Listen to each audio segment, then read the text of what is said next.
This week on the show, it's time to start living. Maybe forever?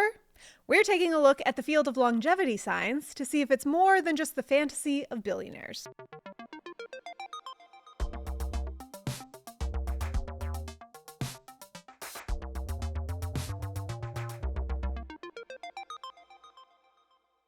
Hey, I'm Laurel Bristow, and this is Health Wanted. Each week, we cover your need-to-know public health topics and break down the science behind them in our pursuit of better health.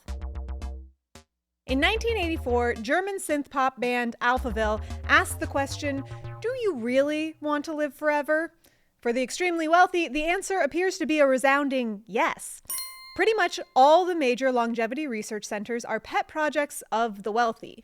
Hevolution is funded by the Saudi royal family. Calico comes from Google co-founders Sergey Brin and Larry Page, and a major investor in Altos is one of the world's richest men and cowboy hat enthusiast Jeff Bezos. Yeehaw! Even the presidents of Russia and China were caught talking about the theoretical use of organ donation to live to 150.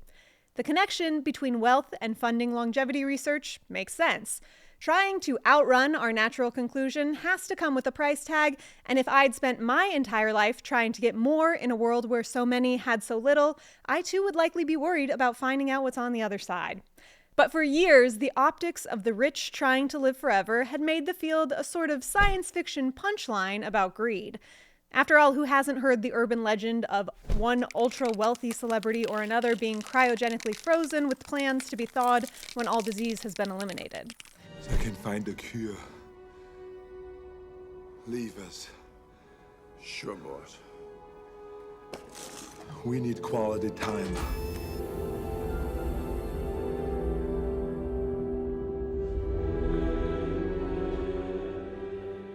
But the modern iteration of longevity is less about putting yourself in a state of suspended animation until the solution is available, and more about biohacking your way to an extended life. One of the most famous examples of which is tech entrepreneur and my personal nemesis, Brian Johnson, and his Don't Die crusade that describes itself as being at war with death. Johnson is famous for trying any intervention, whether the evidence is theoretical or even simply vibes-based, to see if it can extend both his quality and quantity of life. He's doing this by taking dozens of supplements a day, drinking unappealing smoothies made of a supposedly healthy elixir of sludge, being infused with young bone marrow, periodically replacing all of his plasma, and even using plasma from his 17-year-old son. It's a common trope in stories of anti-aging. Take the life force of the young for yourself. But it's not actually totally based in science fiction. Parabiosis is a procedure in which two animals are joined together to see how the systemic or circulatory factors from one animal might impact the other. And it has found that older animals connected to younger animals do adopt younger features of health, though no one is really sure why. If you don't want to suture yourself to the youth of your choosing, there are plenty of supplements that you can buy that claim to slow or reverse the process of aging. For example, NAD+ and its precursors. NAD is a molecule that is critical in supporting many important cellular functions. It decreases as we age, and low levels are associated with diseases of aging like Alzheimer's, heart disease, type 2 diabetes, and just generally turning into a little old person. So naturally, it makes sense that the idea would be that if you increase NAD levels, you slow or reverse those things. Or to take NMN supplements or NR supplements, which are two forms of vitamin B3 that can increase production of NAD. But currently, all we know is that taking NAD or NMN supplements can increase the levels of NAD in blood serum. But there's not a lot of strong evidence that that actually results in clinical improvements. That is to say, it's unclear if low levels of NAD contribute to aging or just happen along with it. What we don't have is evidence that taking NAD when you're young will keep NAD levels up when you're old. Peptides are another great example of a word that sounds important and is often thrown around a lot in the world of anti-aging. A peptide is simply a short chain of amino acids connected by a peptide bond. The general term encompasses many substances. Insulin is a peptide, the antibiotic vancomycin is a peptide, collagen is a peptide. The word peptide has all but lost its meaning in marketing.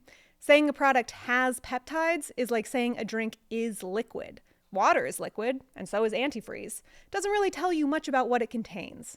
But some very specific peptides are gaining popularity when it comes to increasing life and health. Things like TB500, which claims to promote tissue repair and flexibility. Epitalin, which has anti-aging properties, cerebrolysin, which improves cognition. The issue, like with most supplements, is that they don't have any clinical trial data to support the claims that they're making. And many of these peptides are being sold not even as supplements, but as research chemicals, which bypass the FDA regulations, all while being given as if they are legitimate medical treatments. Which, of course, doesn't stop vitality clinics from charging hundreds of dollars per injection per month. While a lot of biohacking for longevity is more about selling supplements than meaningful interventions, there have been some pretty interesting developments in the field over the last several years, which have been responsible for the legitimization and increased funding for science dedicated to cheating death. After all, large investments are much more appealing when there's a realistic possibility they'll pay off. Many of the recent developments have revolved around stem cells, the unspecialized cells found in all our tissues that can give rise to more cells to repair damage and differentiate into specialized cells. Unlike a lot of claims in the world of longevity, the idea that declining numbers of stem cells contributes to aging does have research to back it. But, like most things in the world of longevity, such a factual claim has been stretched to its limits to sell products and interventions, ranging from things that simply drain your pocketbook, like face creams claiming to contain stem cells, to those that are both costly, invasive, and unproven, like so-called stem cell rejuvenation infusions. One major breakthrough was the discovery of what's known as Yamanaka factors, and they work like this. Every cell in our body contains DNA. It's our genetic code that makes you, you. A DNA strand, like me, is a blueprint for building a living thing.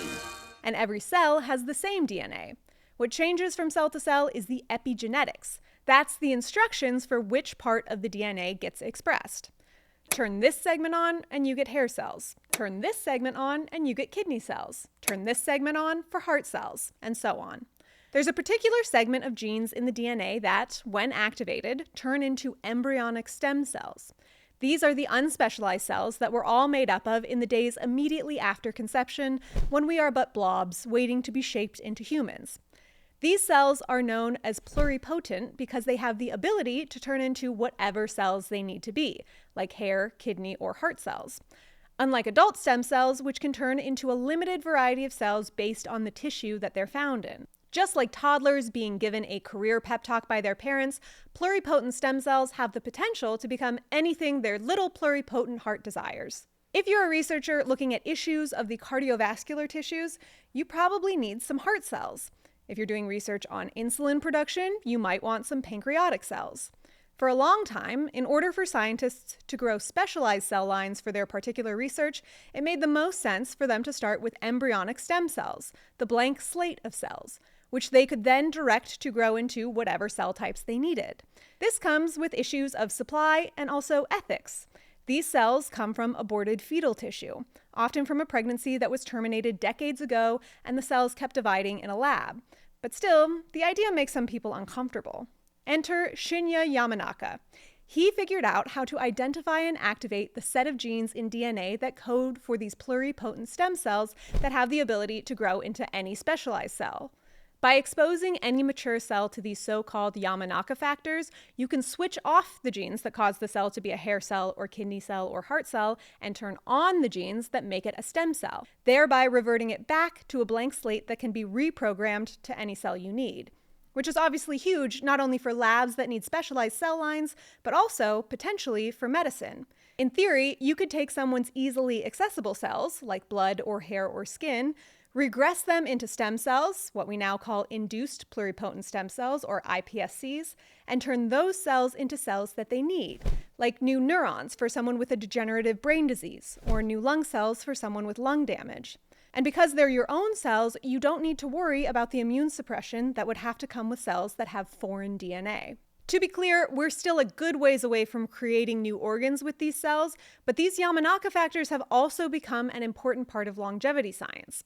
When it comes to aging, the working theory has been that changes to the DNA, be it damage or mutations or transcription errors, were the driving factors. But recently, researchers from Harvard found that another potentially important factor are changes in epigenetics. Our cells are potentially forgetting how to correctly express the genes they are instructed to express from our DNA. Lucky for us, the researchers found that our cells seem to keep a backup set of instructions, and by using these Yamanaka factors, they can essentially do a hard reboot on our cells, which remind our epigenetics how to properly express the genes again, reverting cells back to their youthful state. As with any breakthrough research, there are, of course, several limitations to the study, which needs some critical replication before anyone gets too terribly excited about the possibility of Benjamin buttoning themselves. But if the science holds up, the question then becomes how to get the Yamanaka factors to the cells of a human body. Some researchers have used adenoviruses to introduce the molecules into cells, which came with some issues of viral integration, and others used a zap of electricity to open up a temporary hole in the cell membranes, through which the molecules are introduced, which works well in a petri dish, but not so well if you're trying to access something like a heart inside of a human body. Researchers in 2016 were able to introduce the proteins to whole mice, but some got a little too reprogrammed and developed embryonic tumors known as tetratomas. Those are the tumors that can develop to have hair and teeth in them, further highlighting the need for more troubleshooting when using Yamanaka factors for de-aging. So you won't be seeing any wellness influencers selling Yamanaka out stem cell supplements anytime soon. Well, you might, but they certainly won't contain Yamanaka factors capable of reaching your cells to rejuvenate them. But it's another potential step on the road to youthful life, a road which might lead us underground where the real secrets to a long life are held. Though they might not have the same aesthetic that Brian Johnson is going for, naked mole rats have the lifespan he's always dreamed of, often 5 times longer than their nearest rodent relatives. Scientists have long searched for the reason these buck-toothed, wrinkled fingerling potatoes are able to live for decades, seemingly impervious to degeneration from aging and rarely ever getting cancer. If a naked mole rat's wish was to die peacefully of old age, in its sleep, surrounded by its hundreds of generations of grand rats, it's out of luck. The animals don't seem to actually die of old age, but from things like predator attacks, infections, or starvation. This month, it seems that researchers figured out why. It has to do with a DNA sensor known as C-gas, which exists in cell cytoplasm and can alert the immune system to the presence of damaged DNA. In humans, this sensor can lead to the production of type 1 interferon, which is important when it comes to stimulating an immune response, but it can also cause inflammation and cell deterioration or death. But naked mole rats seem to have a mutation in their C-gas enzymes that cause their cells to repair the DNA damage rather than triggering pathways that can lead to deterioration in the name of an immune response, which allows them to be eternally young, even if they don't look the part. Just like with Yamanaka factors, translating this finding into an intervention that will work in humans is a ways off. It's also possible that there are factors of the naked mole rat's environment that significantly contribute to their lifespan along with these mutations. The point really is that while we're making strides towards unraveling the mystery of what causes our decline, we're still a ways off from stopping it, and it's likely a constellation of factors that drive it. So while there are still many unknowns, what we do know is that anyone claiming to have access to a fountain of youth is certainly charging a fee for it. But maybe an upside to the search for longevity will be the inevitable phase of Brian Johnson's research where he strips naked and lives in an underground tunnel for a while, just to see if the naked mole rats are onto something. One can dream. For Health Wanted, I'm Laurel Bristow.